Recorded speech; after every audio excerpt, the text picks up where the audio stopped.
이번 통상정책실장님을 모시고 글로벌 통상 환경 변화에 대하여 발표를 듣도록 하겠으며 질의응답 포함하여 약 30분 내로 부탁드리겠습니다. 그럼 진행하도록 하겠습니다. 온라인으로 시청 중이신 분들은 강연 내용에 대한 질문이 있으시면 강의 중에 채팅창에 남겨주시면 되겠습니다.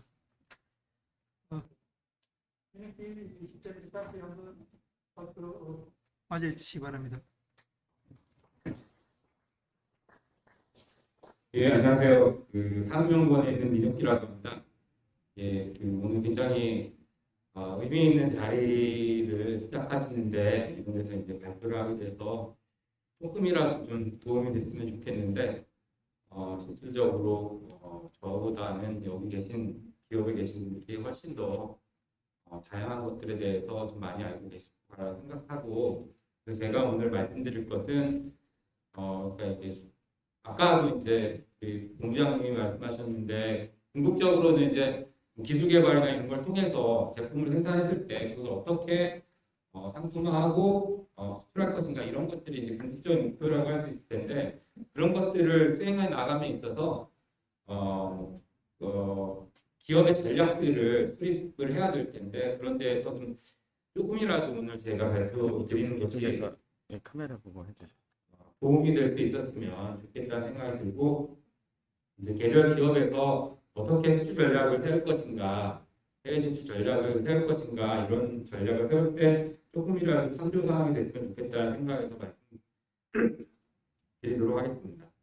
그래서 기본적으로 제 발표는 통상환경의 변화에 초점을 맞춰서 좀 말씀을 드리고, 그것이 수출 기업에 어떠한 시사점을 주는지에 대해서 간단하게 말씀드리도록 하겠습니다. 예, 서두에서 말씀드렸듯이 수출과 관련해서는 여기 계신 분들이 저보다는 훨씬 더 실질적인 실무에 있어서 잘 알고 계시기 때문에 그런 부분들은 가급적 생략하도록 하고요. 그래서 제가 생각할 때 가장 중요한 건 기술 개발을 통해서 제품을 생산했으면 그 제품이 경쟁력을 갖는 게 가장 핵심적인 사항이라고 생각을 합니다. 근데 그거는 가장 기본이 되는 거고, 그것 없이는 실질적으로 수출을 수행한다 할지라도 지속 가능성이라든가 확장성이 결국은 부족해서 중장기적인 그러한 성공을 만들어내기는 좀 어렵지 않을까 생각합니다. 그것을 기본적으로 전제하고, 그 이외에 우리가 또 고려해야 될 부분들이 무엇이 있을까 생각해 보면, 첫 번째는 이제 통상환경의 변화를 우리가 좀 생각을 해봐야 되는 그런 측면이 있습니다. 그래서 실질적으로 2000년 전후에 WTO도 출범을 하고 중국이 WTO에 가입도 하고, 이런 과정 속에서 실질적으로 글로벌 차원에서는 자유무역주의가 굉장히 강화되고 확대되고 있었고, 그런 과정에서 우리나라 수출 기업들은 굉장히 좋은 그런 환경을 맞이했다라고 한다면, 최근에 일어나고 있는 변화들은 실질적으로 우리나라 기업들, 수출 기업들에 있어서 꼭 긍정적으로만 작용하지는 않는 것 같습니다. 그래서 이러한 통상환경의 변화를 명확하게 인지하고, 그러한 상태에서 기업들이 어떻게 수출 전략을 세울 것인가, 이런 것들을 고려할 필요가 있다는 생각이 들고요. 두 번째는 당연하게도 진출하는 국가, 아니면 수출하는 국가에 있어서의 국가별 특성을 파악하는 것이 필요합니다. 이 국가별 특성이라는 것은 다양하겠지만 인구라든가 소비 성향, 문화, 이런 것들이 있을 것이고, 이와 함께 우리나라와 관계가 어떠한지, 그리고 국가별 규제 수준들은 어떠한지, 이런 것들을 파악할 때 정확한 어떤 수출 전략이라든가 투자 진출 전략이 마련될 수 있지 않을까 생각합니다. 그리고 이런 것들을 가지고서 궁극적으로는 중장기 수출 전략을 세울 때 지속 가능성이 높다라고 할 수 있겠습니다. 요거는 사실 코트라의 홈페이지에서 가져온 건데, 이제 일반적인 수출 과정에서 그 각각의 과정에서 무엇을 해야 하는지를 써놓은 내용이고요. 이것을 보시면 될 것 같습니다. 그 다음에 우리나라가 실제적으로 수출 입국이라는 그러한 정책 하에서 우리나라의 경제 성장을 실질적으로 수출이 대외 부분이 주도를 했었고, 그런 것들은 여러 가지 지표라든가 통계라든가 이런 걸 통해서 나타나고 있고, 그리고 주요 국제기구 월드뱅크라든가 IMF라든가 이런 데서 제출하고 있는 보고서에서도 우리나라가 60년대 이후에 어떻게 경제적인 성과를 이루어 왔는가를 설명하고 있고 그 과정에 있어서 수출이 가지는 그러한 역할은 굉장히 강조되고 있습니다. 보시는 것처럼 60년대에는 굉장히 미미했던 수출이 최근에는 이제 6천억 불도 훨씬 넘어섰고요. 그래서 제가 2011년도인가 저희 그 회사에서 교역 1조 달러 달성 그런 관련된 그래서 무역비전 2020이라는 걸 했는데 그래서 2011년 12월에 아마도 1조가 됐었는데 이제 거의 10년 지나면서 한 2천억 불 이상 또 수출입이 증가한 모습을 보이고 있습니다. 그리고 또 하나 저희가 말씀드릴 게 이게 수출이 이게 이 수출과 투자가 과연 어떤 관계에 있느냐에 있어서는 다양한 이론적인 어떤 설명도 있고 그리고 좀 상반되는 그런 설명도 있는데 우리나라의 경우를 보면 전반적으로 투자가 이루어지고 나서 일정 기간이 지나면 수출도 함께 증가하는 그러한 추세들을 많이 보여왔다라고 할 수 있겠습니다. 대표적으로 이 오른쪽 밑부분에 있는 베트남 같은 경우에 그 파란색 막대로 이루어진 게 이제 투자 금액인데 투자가 증가하면서 수출이 함께 증가하는 그러한 현상을 보이는 것을 확인할 수 있었습니다. 예, 그래서 이제 우리나라에서 그동안의 수출이 어떤 역할을 했고 그리고 수출에 있어서 수출 전략을 세울 때 있어서 우리가 뭘 고려해야 될까를 말씀드렸고 그래서 이제 본격적으로 제가 오늘 말씀드리려고 하는 통상환경의 변화에 대해서 좀 말씀드리는데 여기서는 한 4가지 정도를 말씀드리려고 합니다. 그래서 첫 번째로는 미중 갈등에 대해서 말씀을 드리려고 하고요. 그러니까 미중 갈등은 아시는 것처럼 2018년에 트럼프 행정부 시기에 미중 간의 무역 불균형, 대중 무역 격차가 굉장히 크기 때문에 이것을 이제 이유로 해서 촉발이 되었고 그 이후에 지속적으로 상호 간의 관세 보복이라든가 이런 것들을 취해오면서 점증되다가 2019년에 미중 1단계 무역 합의를 통해서 이러한 갈등이 일단은 봉합된 것으로 이제 나타나고 있습니다.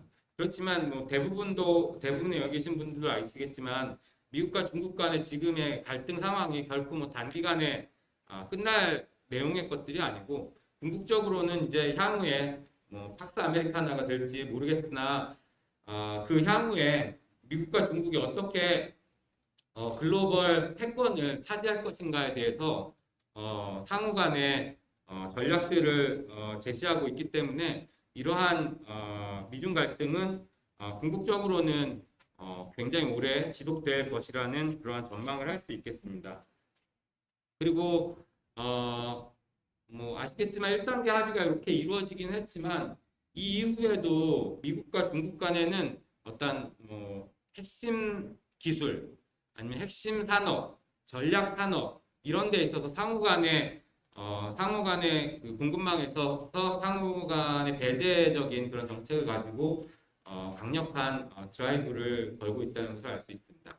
그래서 그런 측면에서 보면 글로벌 공급망이 이제 과거에 중국이 WTO 가입한 이후에 글로벌 공급망 혹은 밸류체인이라고 하고 서플라이 체인이라고 하지만 이러한 것들이 있어서 굉장히 좀 확대 발전되어 왔던 이런 공급망이 이제는 향후에는 어느 정도는 디커플링이 좀 발생하지 않을까라는 그런 전망이 일반적이고 이미 그런 것들이 이루어지고 있습니다.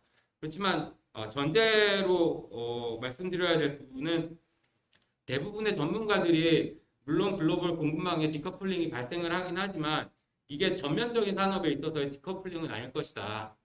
왜냐하면 중국이라는 제조 강국을 전면적으로 다 배제할 수는 없기 때문에 그렇기 때문에 핵심적인 산업, 전략적인 산업에서의 공급망 디커플링이 발생할 것이고 나머지 부분은 이전에 해왔던 그러한 협력 체계라든가 이런 것들이 지속될 것이다라고 이제 예상을 하고 있습니다. 그래서 미국이 가지고 있는 글로벌 공급망 디커플링 전략은 트럼프 행정부 시기에 이미 도입이 되었고 바이든 행정부에 들어서면서도 이런 것들이 지속적으로 이루어지고 있습니다. 그래서 바이든 행정부가 들어선 이후에 가장 먼저 했던 것이 4개 전략 품목에 대해서 공급망 검토 보고서를 제출하도록 지시를 하였고 그것에 대해서 이제 제출되었는데 그 핵심적인 내용은 이제 국내 생산력을 그러니까 핵심 의약품에 대한 국내 생산력을 제고하고 첨단 배터리의 국내 공급망 보호, 그다음에 주요 광물 자원의 생산 처리 역량 제고를 위한 국내 투자 확대, 그다음에 반도체 공급 부족 대응을 위해 기업 동맹국 우방 간의 협력 강화 내용을 포함하고 있습니다. 그래서 바이든 행정부가 이제 가지고 있는 가장 차별화된 트럼프 행정부와의 가장 차별화된 내용, 기본적으로는 중국을 전략산업의 공급망에서 배제한다라는 기본적인 생각을 가지고 있지만, 이전에 트럼프 행정부에서 가져왔던 독단적인 그런 전략보다는 주요 혈맹이라고 하거나 동맹이라고 하는 국가들과 협력적인 그런 스탠스를 가지고 중국을 어떤 구조적으로 배제하려고 하는 그러한 시도를 하고 있다라고 할 수 있겠습니다. 대표적으로 이제 쿼드라든가 G7들의 전략 국가와의 다자 외교 강화, 그리고 최근에 이제 많이 이슈화되고 있는 인도 태평양 경제 프레임워크를 통해서 이런 것들을 구체화하고 있습니다. 중국은 이에 대응해서 당연하게도 중국도 스스로의 어떤 살아갈 그러한 전략들을 가지고 추진해 나가고 있는데, 첫 번째로는 이제 쌍순환 전략을 통해서 국내 대순환과 국제 순환의 상호 유기적인 관계 촉진을 추구하고 있습니다. 그래서 오로지 이제 대외 부분에만 의존하는 것이 아니라 국내 부분과 국제 부분을 함께 연동해서 굴러갈 수 있도록 하는 그러한 전략을 추진하고 있고, 그 다음에 혁신 주도 성장을 목표로 해서, 그러니까 미국이 대중국에 대해서 가장 크게 제재하고 있는 기술 부분에 있어서 과학 자립이라든가 산업 구조화를 이제 추진하고 있습니다. 그리고 이제 또 하나는 이제 뭐 1대1로라든가 이런 것들을 통해서 주요 국가와의 협력을 강화함으로써 대중국 의존도를 좀 심화하도록 그런 전략을 추구함으로써 중국이 고립화되는 것을 좀 억제하려고 하는 그런 정책을 추진하고 있습니다. 이와 함께 이제 적극적으로 이제 무역협정 체결에 가입을 하고 있습니다. 그래서 RCEP이라든가 CPTP에도 가입을 하고 있고, 대파는 싱가포르, 칠레, 뉴질랜드가 맺은 디지털 무역협정인데 여기에도 중국이 가입을 선언한 상태입니다. 예, 두 번째로는 이제 보호무역주의에 대해서 말씀드리는데, 이거는 실질적으로는 이제 2008년 이후에 지속적으로 이제 좀 강화되어 오고 있다라고 할 수 있겠습니다. 그러니까 2008년도에 글로벌 금융위기가 발생하면서 전 세계적으로 이제 많은 경제적 위기들이 닥치게 됐는데, 이 과정에서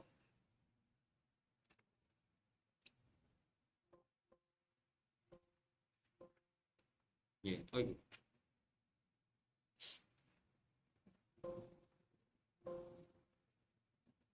그래서 글로벌 금융위기 과정 속에서, 그러니까 개별 국가들, 주요 국가들이 가장 추구했던 것들이 자국 내 산업과 일자리 보호였습니다. 그래서 이것들을 할 수 있는 방법이 뭐가 있을까를 고민하면서 각각 내버렸던 많은 정책들이 실질적으로는 보호무역주의 정책과 굉장히 많이 상통하게 됩니다. 그래서 우리가 알고 있는 것처럼 뭐 바이 아메리카라든가 이런 정책들은 실질적으로 미국의 어떤 적극적인 보호무역주의 정책을 대외 부분에 좀 적용한 그런 정책이라 할 수 있겠습니다. 그래서 이 그래프가 나타내는 것은 무역에 대한 기술 무역 장벽이 어떻게 지금 최근에 이루어지고 있는가, 그래서 이거 신고한 건수를 나타내는 건데, 이게 최근에 있어서 계속적으로 증가하고 있는 것을 확인할 수가 있습니다. 물론 기술이 발전하면서 그에 따른 어떤 기술 발전에 따라서 발생할 수 있는 장벽들이 있긴 한데, 그것을 초과할 정도로 빠르게 이런 기술 무역 장벽이 좀 확산되고 있는 것을 우리가 확인할 수가 있습니다. 그리고 세 번째로 우리가 좀 생각해야 될 게 중국 정책의 변화입니다. 그러니까 중국은 아시는 것처럼 우리나라에 있어서는 뭐 절대적인 교역 상대국이죠. 그래서 전체 수출입의 한 25%를 상회할 정도로 그렇게 큰 비중을 가지고 있는 국가인데, 이 국가가 최근에 오면서 2010년 중반을 넘어서면서 그러니까 정책을 굉장히 많이 좀 변화시키고 있다라는 것입니다. 그래서 기본적으로는 뭐 중국 자체 성장률이 굉장히 많이 좀 저하되고 있고, 그리고 이러한 성장률 저하에 대해서 중국 정부 자체도 용인을 하고 있습니다. 예전에는 뭐 8%를 지켜야 되냐 말아야 되냐, 이게 굉장히 핵심적인 사항으로서 중국 정부에서 내걸었다라면 지금은 일정 부분 성장률 저하가 당연한 것으로서 인식을 하고 있고, 다만 이 과정에서 더욱더 중요한 것은 중국 경제의 구조적인 개선이 필요하다. 이런 측면에서 이제 접근을 하고 있습니다. 그래서 기존에 이제 그러니까 과잉 투자됐거나 이런 부분에 있어서의 구조적인 개선이 필요하다라고 이제 얘기를 하고 있고, 그에 따라서 이제 최근에 보면 그러니까 내국 경제, 그 소비라든가 이런 부분이 중국 경제의 안정화라든가 이런 것들에 있어서 더 중요하다라는 그런 측면에서 총수요 구성 비중이 좀씩 변하고 있는 그러한 모습을 볼 수 있다. 그래서 소비가 좀 증가하고 있고, 반면에 이제 투자라든가 이런 부분들이 조금은 조정이 되고 있는 그런 모습을 보이고 있습니다. 그리고 또 하나는 이제 산업 내 역량 강화 정책인데, 이것은 아까 전에 본 것과 또 일맥상통한다고 할 수 있겠습니다. 그래서 기존에 이제 그 중국 경제 발전 과정에서 굉장히 중요한 역할을 했던 가공무역 중심에서 자국 내 산업 역량을 강화하는 정책을 좀 추진하고 있고, 그래서 이 그림에서 볼 수 있듯이 수출에서 가공용 수입이 차지하는 비중이 급격하게 좀 감소하고 있습니다. 이 말은 결국은 중국 내에 있어서의 부품이라든가 소재라든가 이런 것들을 중국 내에서 일정 정도는 기술 발전이라든가 이런 걸 통해서 대체하고 있다는 것을 확인할 수가 있습니다. 그리고 이제 한 가지 더 말씀드릴 것은 그 2008년도에 아까 저희가 말씀드렸듯이 보호무역과 관련해서 많은 국가들이 자국 내 어떤 산업과 고용을 보호하기 위한 정책을 추진하였다라고 얘기를 했었는데, 그 중에 하나 대표적인 것들이 이제 리쇼어링 정책입니다. 그래서 우리나라에서도 물론 2014년부터 이제 유턴법이라는 것이 제정이 되어서 여러 번 개정 과정을 거쳐서 강력하게 좀 추진을 하고 있지만, 이것은 이제 실질적으로 글로벌 추세라고 할 수 있겠습니다. 그래서 이거는 이제 여러 가지가 같이 겹치는 것 같습니다. 아까 말씀드렸던 보호무역주의적인 정책도 있고, 그다음 공급망 관련해서도 이 공급망을 어떻게 자국 내에서 일정 부분 핵심적인 부분을 구축할 것인가, 이런 측면에서 유턴이라든가 리쇼어링 통해서 그런 것들을 좀 달성하고자 하는 그런 측면들이 좀 강하게 작용을 해서 이루어지고 있는 현상이라고 할 수 있겠습니다. 그러나 이런 것들이 이제 가능하게 되는 요인 중에 하나는 뭐냐면, 이 그래프가 나타내는 게 뭐냐면, 그러니까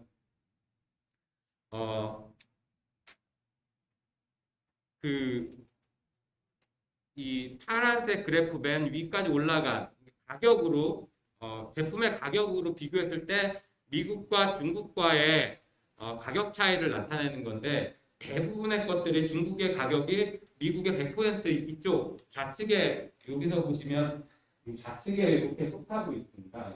가격 자체만 보게 되면. 근데 이제 여기에 최근에 이제 TCO라고 해서 토탈 소요 비용, 총 소요 비용이라는 개념을 도입을 하면, 이 개념은 여러 가지가 있는데, 그러니까 외국에서 생산할 때 개념에 포함되는 내용에는, 그러니까 외국에서 생산할 때 자국 내에서 생산할 때보다 퀄리티 컨트롤이나 이런 것들이 어려운 점, 그다음 매니지먼트 자체가 어려운 점, 기타 등등 여러 가지 효율적으로 이루어지지 못하는 여러 가지 비용을 고려할 때는 이것들이 이 빨간색이 그것을 나타내는데 우측으로 이동을 하게 됩니다. 많은 것들이 가격대가 미국을 대구로 했을 때 이것과 유사한 측면 비슷하게 이동을 한다는 것을 보여주고 있고, 마지막으로 여기 미드 타리프에서 총 소요 비용에다가 관세까지 고려를 하게 되면 더욱더 이쪽으로 이동을 하게 돼서, 그러니까 미국과 중국의 지금 생산 비용의 차이가 실질적으로 그렇게 많이 나진 않는다. 대략적으로 한 80%보다 조금 넘는 정도 수준까지 중국에서 생산 비용이 올라왔다라고 일반적으로 얘기가 되어지고 있는 것 같습니다. 물론 산업별로 이러한 것들은 굉장히 다를 수 있겠지만 전반적으로 봤을 때 그 정도까지 올라왔다라고 몇몇 보고서에서 이제 보고를 하고 있고, 그렇게 추정을 하고 있습니다. 그래서 리쇼어링도 굉장히 이게 우리가 뭐 수출이나 이런 것들을 고려할 때 중요한 요인이 될 수밖에 없는 게, 결국은 자국 내 기업들을 자국 내에 돌아오게 함으로써 그 자국 내 공급망을 구축하게 된다라는 건데, 그러면 그런 것들은 결국 우리 수출하는 기업이라든가 해외 진출하는 기업에 있어서는 경쟁이라든가 이런 것들이 더욱더 강화될 수밖에 없기 때문에 이런 것들도 우리가 지속적으로 모니터링하면서 살펴봐야 될 그러한 요인이라고 할 수 있겠습니다. 그다음에 이제 다음에 제가 말씀드릴 것은 신통상 이슈라고 해서 두 가지를 말씀드리려고 하는데 하나는 디지털 경제, 디지털 부분, 또 하나는 환경 부분 두 가지를 말씀드리려고 하는데요.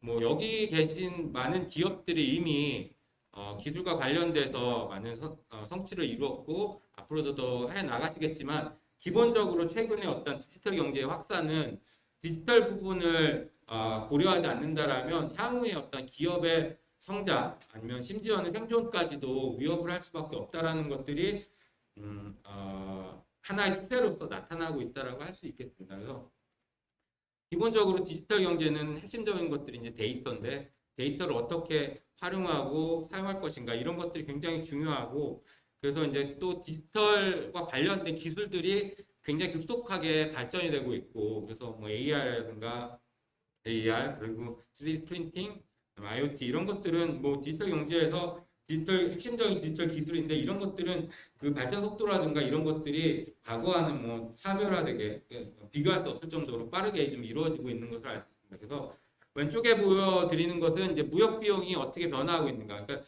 디지털 경제로 이제 많이 발전을 하면서 그 전에 이제 오프라인으로 이루어졌거나 이런 것들이 굉장히 많이 축소가 되면서 무역 비용 자체가 굉장히 많이 줄어들고 있다라는 것을 확인할 수 있고요. 그다음에 이제 요거는 오른쪽에 있는 것은 우리나라의 자료입니다. 그래서 밑에 파란색과 빨간색은 우리가 일반적으로 과거에 가져왔던 전통적인 상품과 서비스 무역이 어떤가를 과거 2014년을 100으로 놨을 때 2019년에도 별반 차이 없이 있었는데 디지털 무역의 증가 속도는 과거 2014년을 100으로 봤을 때 2019년에는 거의 400 이상, 지금 4배 이상 증가하는 그 정도로 빠르게 무역 부분, 디지털 무역 부분이 증가하는 그런 현상을 보여주고 있습니다.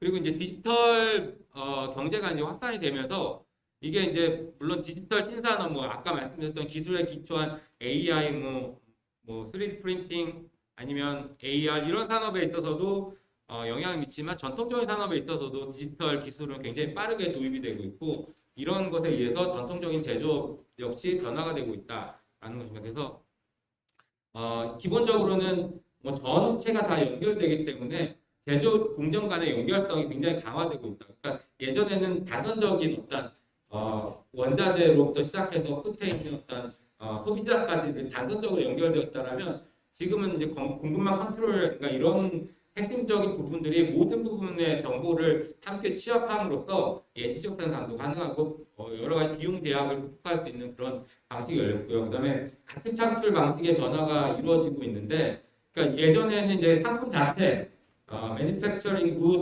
그 자체에서 가치가 많이 발생했다면 지금은 이제 그 내재된 어떤 그런 곳에서 내재된 디지털 부분에서 가치가 좀 창출되고 있다라고 할 수 있습니다. 그래서 대표적으로 이제 자동차 같은 경우만 보더라도 우리가 일반적으로 매니팩처링 부분의 부가가치는 지금이나 2030년이나 크게 변화가 없을 것으로 예상을 하고 있습니다. 그렇지만 이제 여러 가지 여타 부분 전장이라든가 아니면 이제 우리가 이제 디지털 부분이 이제 자동차 내재가 될 때 그런 부분에 있어서의 부가가치는 지금보다 2030년도에 훨씬 빠르게 증가할 것이라고 많은 컨설팅 기업이라든가 연구소에서 이제 분석을 하고 있기 때문에 이런 것들이 이제 기존에 어디서 가치가 창출되는가가 이제 바뀌게 되는 그런 것이 나타나고 있고요. 그 다음에 새로운 부가가치 상품이라든가 비즈니스 모델이 지속적으로 출현할 것으로 예상할 수가 있습니다. 이거는 그냥 읽어보시면 될 것 같고요. 그럼 우리가 또 하나 고려해야 될 부분이 환경 규제에 관련된 부분이라고 생각합니다.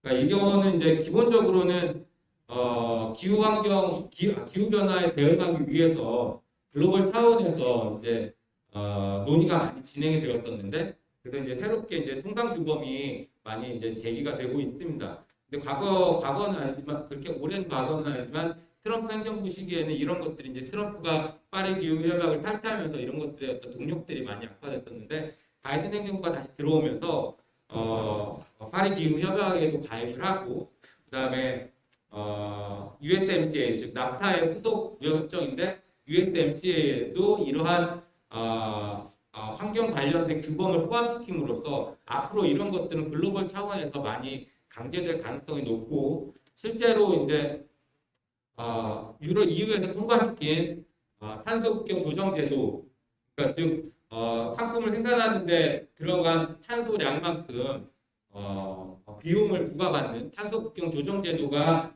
2023년도까지인가 아마 시범 실시를 하고 2026년부터 적용을 한다라고 얘기를 하고 있기 때문에 이런 것들은 향후에 지속적으로 좀 확대될 것이기 때문에 이런 부분들에 대한 기업 차원에서의 대응이 없다라면 향후에 글로벌 경쟁력이라든가 이런 것들이 많이 약화될 가능성이 있다라고 할 수 있겠습니다. 그래서 요거는 이제 저희가 우리 회사에서 환경 규제와 관련돼서 시나리오를 세워가지고 탄소 국경 조정 제도를 몇 퍼센트를 우리가 적용을 할 것인가 이걸 생각을 해서 미국에 대한 수출이 어떻게 변화할까 이런 것들을 생각해봤는데 보시는 것처럼 이제 일정 정도 부분 주요 이제 탄소 배출 산업이나 알루미늄, 철강, 시멘트, 비료 이런 것들에 있어서는 그 값이 좀 많이 증가할 것이라 생각이 들고요. 예, 그래서 이렇게 해서 이제 통상환경 변화에 대해서 전반적인 통상환경 변화와 새로운 통상환경 이슈들 이런 것들에 대해서 말씀드렸는데 이런 것들이 그냥 단순하게 이렇다 지금 현재 통상환경이 이렇게 변화한다 그리고 새로운 통상 이슈가 이렇게 제기되고 있다 이렇게만 이해하실 부분은 아니라고 생각이 드는 게 이런 것들이 전반적으로 기업의 어떤 전략이라든가 이런 데 있어서 굉장히 중요한 그런 판단의 근거가 될 수 있기 때문에 그런 부분들을 고려해서 기업의 중장기적인 수출 전략들을 좀 세워갈 필요가 있을 것이라는 생각이 듭니다. 그래서 여기서 뭐 읽어보시면 되겠지만 기본적으로는 첫 번째는 그 제품 경쟁력을 강화하는 것은 가장 핵심적인 요인이라 할 수 있고 그 다음에 이제 변화하는 수출 환경을 반영할 필요가 있다. 그러니까 미중 간에 무역 갈등이 심화되고 그런 것들이 첨단 산업에서 많이 발생한다라면 궁극적으로는 공급망의 변화가 발생하는 것이고 그렇다면 우리 기업이 참여하고 있는 공급망은 어떤 식으로 변화될 수 있을 것인가라는 부분들도 고려도 해야 되고 선제적으로 대비도 해야 되고 그럴 뿐만 아니라 기업이 가지고 있는 자체적인 공급망을 어떤 식으로 안정화시킬 수 있을 것인가 이런 것들도 고려를 하기 때문에 수출 환경에 대한 변화, 통상 환경에 대한 변화를 좀 반영할 필요가 있고 특히나 이제 최근에 이슈가 되고 있는 디지털 부분이라든가 환경 관련된 부분은 우리 기업들이 지금 아직까지 많은 대비를 하지 못하고 있다는 통계들이 많은데 이런 부분에 있어서 뭐 기업 자체뿐만 아니라 국가적 차원에서 같이 좀 대비할 필요가 있다고 할 수 있겠고요. 그다음에 마지막으로는 수산가격의 특성을 파악하는 것들이 당연하게도 우리 제품이 타겟팅하고 있는 국가로의 수출을 확대하고 안정화시키는데 도움이 될 수 있을 것이라 생각합니다. 예, 제 발표는 이상으로 마치도록 하겠습니다. 감사합니다.